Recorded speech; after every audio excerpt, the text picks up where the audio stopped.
എപ്പോഴും പുറത്ത് പോയി കഴിഞ്ഞാൽ ബിരിയാണി തിന്നുന്ന പരിപാടി അങ്ങ് നിർത്തിയിട്ട് ചോറ് പിടിക്കാമെന്ന് വിചാരിച്ച് അങ്ങനെയാണ് ഫുഡ് ബേയിലെത്തിയത്. ഫുഡ് ബേ അറിയാലോ, കണ്ണൂർ SM പാർക്കിൻ്റെ അടുത്തുള്ള ഒരു സ്ഥലമാണ്. ആദ്യം സൂപ്പിൽ വെച്ച് തുടങ്ങി, പിന്നെയാണ് നമ്മൾ ഐറ്റം എത്തിയത്. ഇതാണ് കായൽ ചോറ്. സമുദ്രസദ്യ കഴിക്കാൻ പോയതാണ് അത്, പക്ഷേ ഇന്ന് അവിടെ ഇല്ല, പോയി.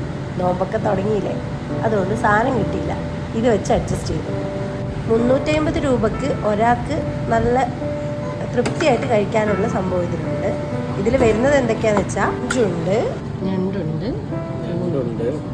കൂന്തലുണ്ട്, പിന്നെ ഇത് തെരണ്ടി. എനിക്ക് അത്ര വിശപ്പില്ലാത്തതുകൊണ്ട് ഞാനൊരു പൊതിച്ചോറ് മേടിക്കാമെന്ന് വെച്ചു. അപ്പോൾ ചോറുണ്ട്, അവൻ്റെ നിന്ന് ഗ്രേവി എടുത്ത് അഡ്ജസ്റ്റ് ചെയ്യാമെന്ന് വിചാരിച്ചു. അങ്ങനെ എൻ്റെ പൊതിച്ചോറ് നമുക്ക് കണ്ടാലോ. കായൽ ചോറിനെക്കാട്ടും വിഭവസമൃദ്ധമാണ് എൻ്റെ ഈ പൊതിച്ചോറ്. ഇതേപോലെ ഫുഡ് കഴിക്കാൻ തോന്നുവാണെങ്കിൽ ഇതൊരു ബെസ്റ്റ് ഓപ്ഷനാണ് കേട്ടോ. ബൈ.